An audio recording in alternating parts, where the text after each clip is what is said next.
عائشہ دیکھو، میں آپ کے لیے آپ کی پسند کے جوتے لے کر آئی ہوں۔ امی جان نے عائشہ کو آواز دی۔ عائشہ نے جلدی سے جوتے پہننا شروع کیے اور ساتھ اپنی امی کو بولا، واہ امی، یہ جوتے تو مجھے بہت پسند ہیں۔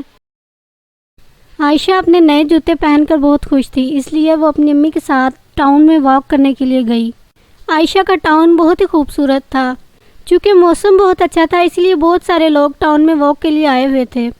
عائشہ اور اس کی مما واک کر رہی تھی کہ عائشہ کو اس کے اسکول کی ایک سہیلی ملی۔ عائشہ نے اسے بہت ہی خوشی سے اپنے نئے جوتے دکھائے۔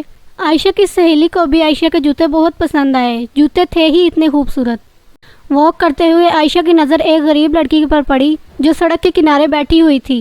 اس کی حالت بہت خراب لگ رہی تھی۔ لڑکی نے میلے اور پیوند لگے کپڑے پہنے ہوئے تھے اور اس کے پیروں میں جوتا بھی نہیں تھا۔ عائشہ کو اس کی حالت پر بہت ترس آیا۔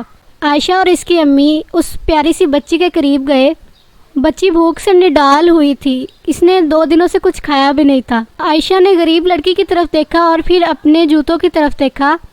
کچھ دیر سوچنے کے بعد عائشہ نے اپنے جوتے اتار کر اس غریب لڑکی کو دے دیے۔ عائشہ کی امی حیران ہوئی اور خوش بھی، کیونکہ عائشہ نے اس بچی کا احساس کیا تھا۔ عائشہ کی امی نے اس غریب لڑکی کو کچھ پیسے دیے اور کھانے پینے کی چیزیں بھی دی۔ غریب لڑکی اتنا سب کچھ پا کر بہت خوش ہوئی اور ان کے لیے بہت سی دعائیں کی۔ عائشہ کی امی نے عائشہ کو پیار کیا اور دونوں خوشی خوشی اپنے گھر چلی گئی۔